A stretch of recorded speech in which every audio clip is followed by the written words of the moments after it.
Buenos días, qué gusto poderlos acompañar con una emisión más de Consulta Psicológica por Radio Universidad 92.1. Les quiero comentar que estos programas están siendo pregrabados por el momento coyuntural que vivimos. Si ustedes tienen alguna duda, nos pueden dejar sus comentarios en la página de Radio Universidad, en el lugar donde publican nuestro programa. Las llamadas al aire están cerradas porque no estamos directamente en la cabina. El día de hoy nos acompaña el maestro Jorge Ernesto Rodas. Buenos días, maestro. ¿Qué tal amaneció? Muy buenos días, Katia. Muy bien, aquí cumpliendo con lo que se espera de nosotros en esta necesidad de aislamiento y esta prevención que tenemos que hacer ante la pandemia que estamos enfrentando.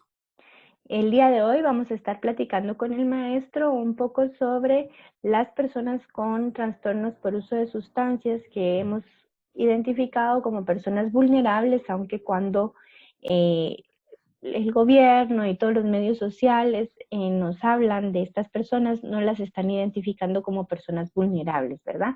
Les quiero contar un poquito sobre el currículum del maestro. Pues ya les dije, se llama Jorge Ernesto Rodas, es licenciado en psicología, egresado de la Universidad de San Carlos de Guatemala, posee un diplomado en procesos terapéuticos, tiene una maestría en prevención y atención integral de conductas adictivas y simultáneamente llevó el diplomado de marcos teóricos y metodológicos para el estudio de la cultura del rock y la música urbana. Yo le pregunté si había que agregar algo más al currículum y me dijo rescatado por la música, ¿verdad? Claro que sí. Como les decía, pues hemos identificado que las personas con trastornos por uso de sustancias tienen alguna vulnerabilidad y ellos no han sido visibilizados en todas las cadenas nacionales que hemos visto o en la información que se está compartiendo, ¿verdad? La Secretaría Ejecutiva de la Comisión ha estado dando tips, sin embargo, no se ha platicado mucho sobre el tema. Vamos a empezar un poquito preguntándole al maestro qué acciones concretas recomienda él como profesional a las personas para enfrentar esta crisis. Entre las acciones concretas que se sugieren, Katia, tanto para las personas que presentan trastorno por uso de sustancias como para sus familiares, está, por ejemplo, generar acciones que estén en su área de influencia, que les ayuden a estar aquí y ahora presentes, experimentando la realidad actual tal y como es. Esto quiere decir afrontar cada estado emocional, por incómodo que este sea, claro que nos va a producir el aislamiento, miedo, tristeza, soledad, irritabilidad, hiperactividad en algunos casos y otras cosas. Además, es importante recordar que no deben de caer en confrontación interna, ya sea desgaste de pareja, falta de paciencia hacia los hijos, en el caso que hayan, y aparte de eso, toda la carga que hay por este mismo aislamiento, las tareas que les dejaron o las tareas que uno tiene que hacer en el hogar, ya sean laborales o ya sean tareas domésticas, que se pueden o se deben de realizar. Otra de las acciones concretas que yo les sugiero es dejar de alimentar miedos irracionales. Esto es algo muy importante. Este apocalipticismo, este catastrofismo o el sobredimensionar la información, en este caso, desinformación. Lo que les sugiero a todos los oyentes es alejarse de la infoxicación. Esto quiere decir intoxicación por constante desinformación recibida en redes sociales y medios de dudosa calidad, en la cual se manejan datos falsos, irreales o catastróficos. No es lo mismo que usted escuche Radio Universidad, a que usted escuche un WhatsApp que alguien envía en un grupo, porque no se sabe de dónde viene esa información. Se recomienda entonces solo consultar canales oficiales de organismos internacionales, ya sea de salud, y también organismos que puedan venir y puedan regular la gobernanza en los diferentes países. Y también se sugiere que consulten medios informativos de reconocida trayectoria y, esta es una sugerencia personal muy importante, silenciar o abandonar esos grupos de redes sociales donde solamente se infla el miedo irracional. Otra sugerencia, una sugerencia más desde la postura de la psicoterapia gestáltica, es poder proporcionar a los sentidos, en este caso la vista, el olfato, el oído, el gusto y el tacto, información y sensaciones que produzcan bienestar. Es decir, momentos placenteros, poder venir y poder proporcionar placer, que es lo que tiene que ver también cuando hablemos acerca de consumo de sustancias, poder proporcionar placer dentro del hogar, disfrutar la decoración del hogar, de los rincones agradables o pacíficos de nuestro hogar. En el caso que haya jardín, poder experimentar sensorialmente lo que hay en el jardín. En el caso de las personas que tengan que salir a trabajar afuera, pues disfrutar, perdón, de ese trayecto al trabajo. Vestir dentro de la casa, por ejemplo, con ropa cómoda, adecuada a la temperatura pues, bastante extrema que está haciendo ahora. Escuchar música que les agrade, disfrutar de la creatividad artística propia y ajena. En este caso, generar también una comunicación agradable con esas personas queridas y allegadas. Hacer que el sentido del gusto saboree cada bocado, que la piel disfrute de la temperatura del agua, pues en mi caso fría, ¿verdad? Porque me gusta así. Cuando estamos en la ducha, suaves texturas de telas o cremas, el pelaje de nuestras mascotas, de las sábanas al descansar, o hacer que el olfato disfrute los aromas de los alimentos, de flores, o también darle al cuerpo ejercicio físico relajante, entre muchas otras cosas. Y aquí es muy importante que en cuanto a la relación familiar, se mantenga esta relación, aunque no vivan en nuestro propio hogar, dado a que tenemos un grupo social de apoyo que en este caso es familia y amigos, y lo hagamos por el gusto de compartir tiempo y no solo por el gusto de inflar miedos. Ver rostros amigos, escuchar una voz amable y apreciada, ya sea por el teléfono o ya sea como lo estamos haciendo en este momento, por videoconferencia. Y por último, yo creo que esto es algo muy importante que no debemos de olvidar. Recordar que nuestra única responsabilidad y nuestra máxima responsabilidad es aquello que está dentro de nuestro margen de acción. El otro, lo de afuera, ahora no depende de nosotros. Solo el apoyo social al cumplir con el aislamiento preventivo, quedarnos en casa y salir solo si es absolutamente necesario y con todo el equipo de protección posible. Con iniciativas de apoyo también a los que están en primera línea, trabajadores de salud, bomberos, Cruz Roja y policía, y no estigmatizarlos, y hacer nuestra parte en la segunda línea de contención, que son aquellas personas con quienes vivimos en casa, y aparte de eso, en nuestras redes también hacerlo de forma responsable. Aquí quiero comentar un poquito que el licenciado o el maestro Jorge Rodas nos hablaba desde dos corrientes psicológicas muy importantes, que es la Gestalt, el aquí y el ahora, y la terapia racional emotiva, ¿verdad? Me imagino que lo va a abordar un poquito más adelante, pero sobre todo para el tratamiento con paciente adicto, hemos hablado que un modelo integrativo es la fórmula adecuada que responde a las necesidades del paciente, ¿verdad? Y entonces, en los consejos que él nos compartía, iba desde el modelo integrativo adaptando cada una de las cosas.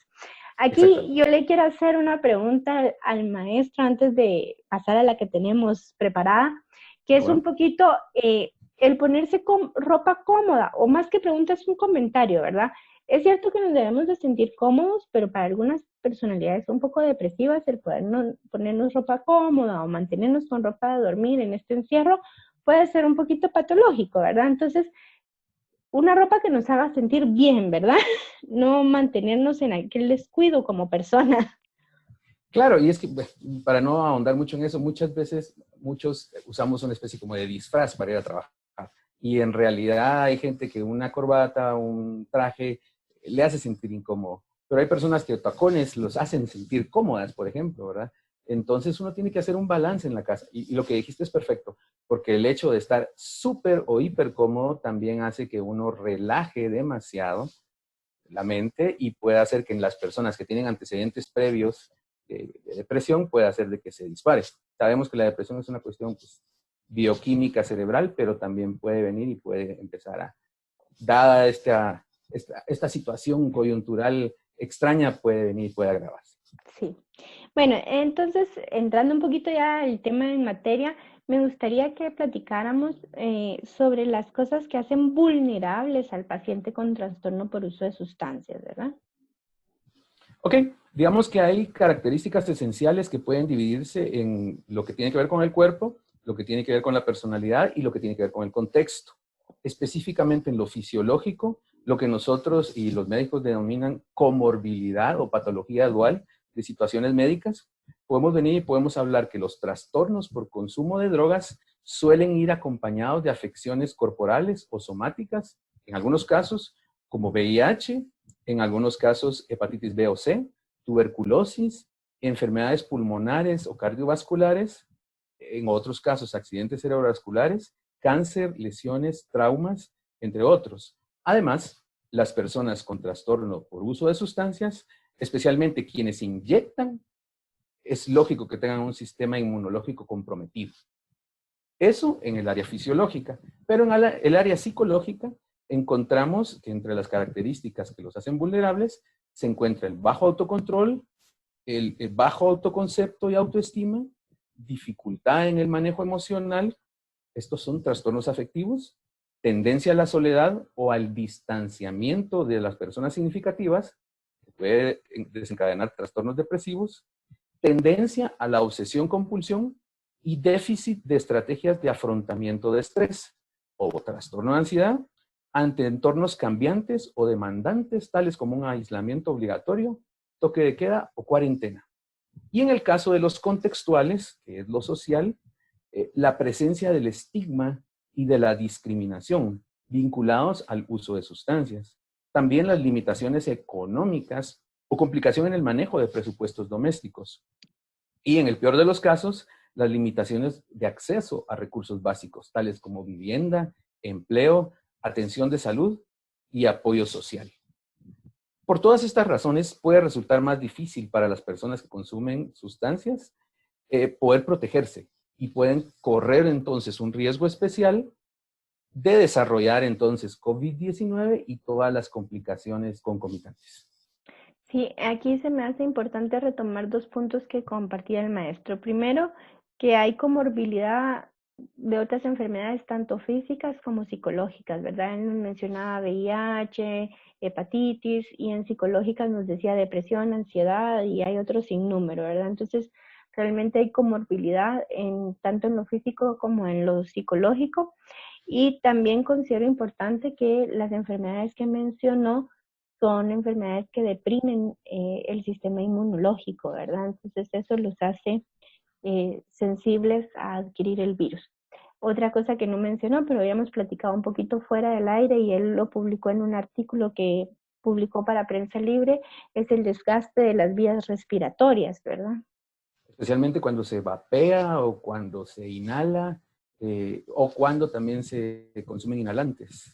Sustancias volátiles, o sea, eso destruye el sistema respiratorio. Y recordemos que esta es una enfermedad que afecta principalmente el sistema respiratorio de las personas, ¿verdad? Entonces el consumo de sustancias sí puede ir asociado a una vulnerabilidad o una fragilidad del sistema respiratorio de la persona ante la enfermedad, ¿verdad? Se ha platicado mucho en redes sociales y en otros medios de si la cuarentena puede aumentar el consumo de sustancias o la práctica de conductas compulsivas. ¿Será que esto puede suceder? Claro que sí.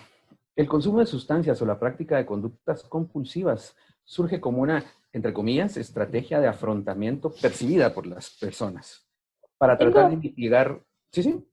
Tengo ahí una aclaración. Le vamos a explicar antes a las personas que son conductas compulsivas, porque nosotros lo sabemos, pero...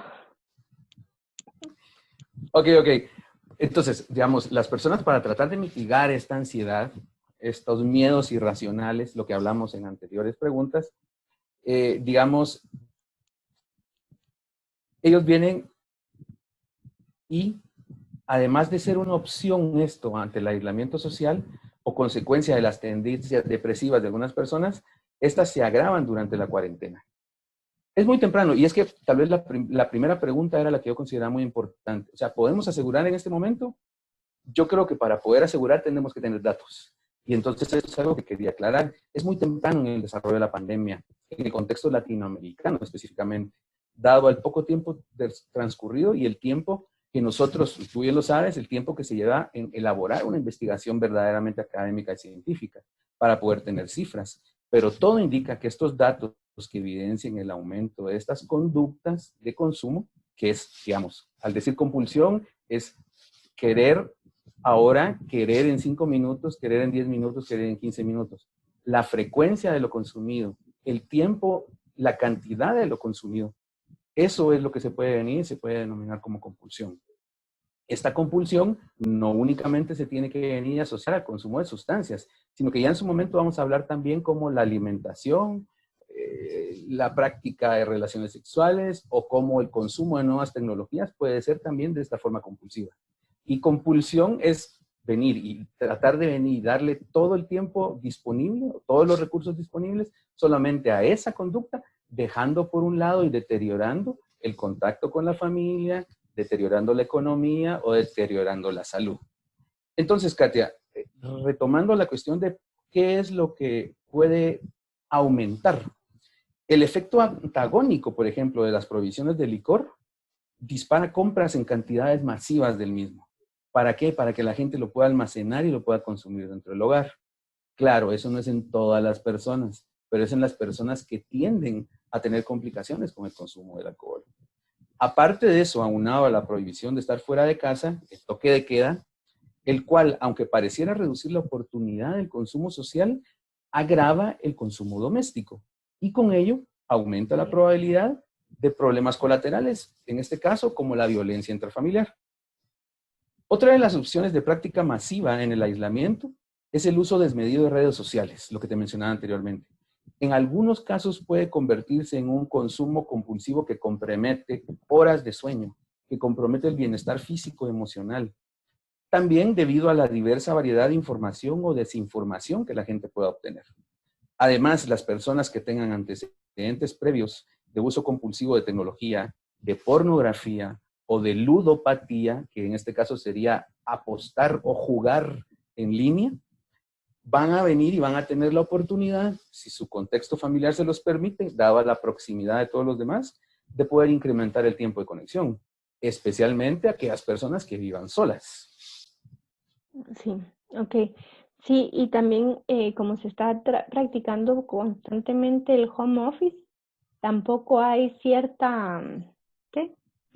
Delimitación de qué hacer, ¿verdad? Y podemos usar el tiempo del home office para hacer estas prácticas en red que nos platicaba el maestro. Eh, ¿Podríamos platicar un poquito de qué papel juega la familia en el paciente adicto durante esta cuarentena?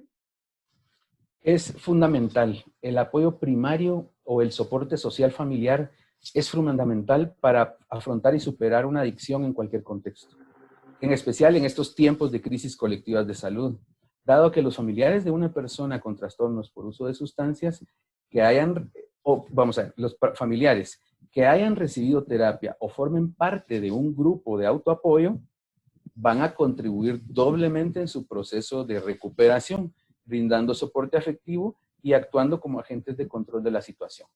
Por eso se recomienda que las personas no vean, bueno, que primero entiendan que esto es una enfermedad, pero que es una enfermedad que afecta al grupo social familiar. Y entonces a la hora de buscar cura, la debemos buscar todos. Por eso los grupos de autoayuda han funcionado maravillas, tanto como la psicoterapia, para que la gente que está alrededor de la persona que consume también lleve un proceso de salud interna.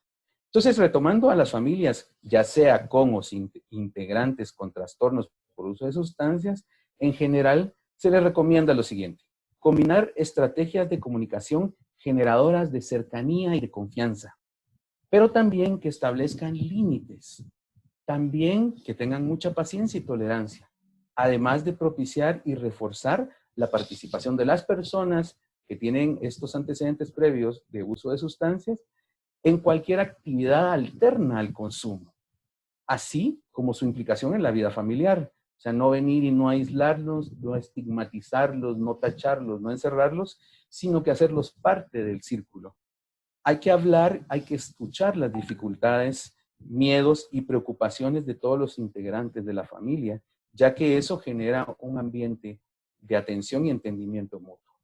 Y para terminar, en esta época, con las complicaciones y con las necesidades de prevención, se recomienda que las familias inviertan tiempo y dinero en contactar a profesionales de la salud mental calificados para que les brinden apoyo y estrategias de afrontamiento, ya sea por video o audioconferencia, tanto a las personas con trastornos por uso de sustancias como a sus familiares cercanos.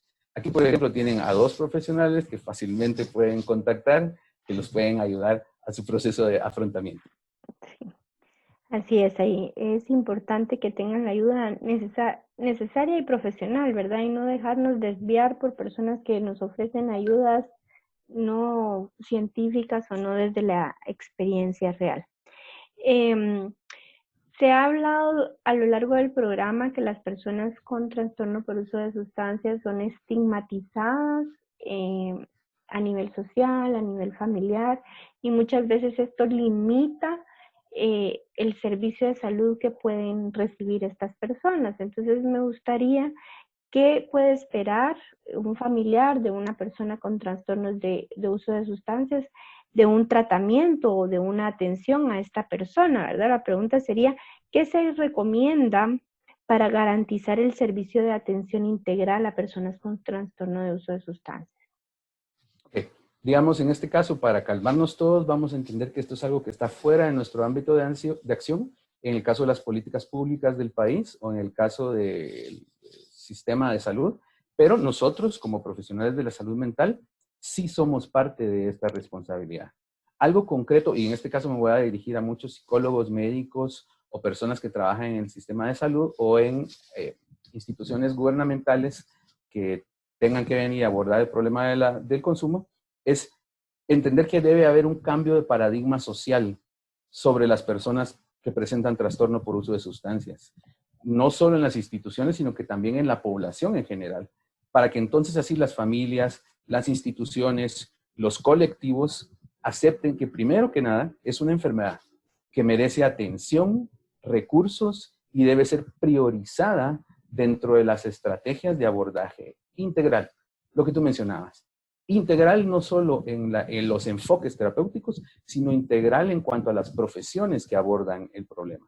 En este caso, médico, psicológico, social e incluso espiritual, porque tiene relación con los trastornos por uso de sustancias. En cuanto a la comunidad profesional, es necesaria la toma de conciencia, porque nosotros debemos garantizar la disponibilidad y atender las necesidades poblacionales, incluso, dentro de este mismo aislamiento.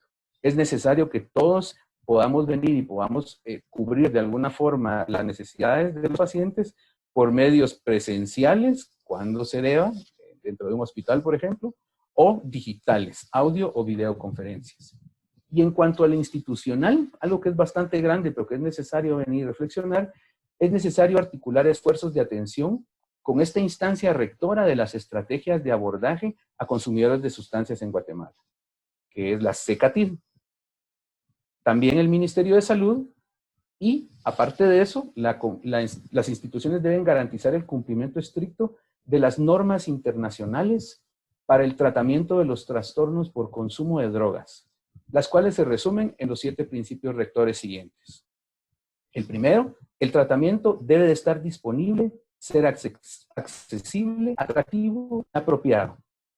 El segundo, se deben asegurar estándares éticos de cuidado en los servicios de tratamiento. Tercero, se debe promover el tratamiento para personas con trastornos por uso de sustancias a través de la coordinación efectiva entre el sistema de justicia y los servicios sociales de atención en salud. El cuarto, el tratamiento debe estar fundamentado en evidencia científica y debe responder ante las necesidades individualizadas de cada uno de los pacientes con trastornos por uso de sustancias. El quinto, el tratamiento debe responder a las necesidades específicas de los diferentes grupos poblacionales de cada país. Por ejemplo, en Guatemala, con la variedad multicultural que tenemos. El principio sexto dice que se debe asegurar la debida gobernanza clínica de los servicios de tratamiento y programas para las personas con trastornos por uso de sustancias. Y el séptimo, los servicios de tratamiento, las políticas públicas y los procedimientos deben formar parte de un esfuerzo integral articulado y debe tener vínculos con servicios complementarios, los cuales requerirán constante monitoreo y constante evaluación. Estos son los principios que elaboró la Organización Mundial de la Salud y la Oficina de Naciones Unidas para la Droga y el Crimen. Un doc, ¿verdad? Uno de... Ya nuestro tiempo se nos está acabando y me gustaría que el maestro hiciera una última referencia un poquito, tanto la persona normal, entre comillas, como la persona que sufre de un trastorno por uso de sustancias puede tener miedos irracionales, ¿verdad? El miedo ante la situación que estamos viviendo es normal, pero puede ser un miedo racional y un miedo irracional. Entonces, solo para cerrar en unos 2 minutitos, me gustaría que el maestro nos ayude un poquito a identificar cuáles son los miedos racionales y cuáles son los irracionales, ¿verdad? Ok, entendamos rápidamente que el miedo es una respuesta instintiva de nosotros, los seres humanos. Garantiza la sobrevivencia y con el paso del tiempo lo hemos aprendido a afrontar y lo hemos transformado en algo racional, que son aquellas situaciones reales, que sí existen, que son objetivas, que pueden significar peligro real, pero ahora, en esta época, lo que se dispara es el miedo irracional. Este aparece cuando la preocupación se convierte en ideas continuadas de sucesos negativos, catastróficos incluso, ojo, de baja probabilidad de ocurrencia, o cuando se piensa mucho sobre los problemas con insistencia, pero sin resolverlos. Esta preocupación se convierte en patológica. Este miedo irracional alimenta aquellos miedos imaginarios, nos hace estar en alerta de forma innecesaria, nos nubla la capacidad de decisión, da paso a que llegue la angustia, la ansiedad, el malestar físico, el insomnio, la tristeza, la rabia, la irritabilidad y otros estados que producen malestar entre parejas, familias o incluso en nuestras relaciones laborales. Y para terminar, es muy importante entender que el catastrofismo es una forma de pensamiento irracional por excelencia. Es un sesgo cognitivo que nos va a venir y nos va a hacer imaginar los peores escenarios posibles y nos ayuda a alimentar creencias irracionales que van a afectar nuestras actitudes, nuestra forma de comportarnos y la forma en que vamos a decidir.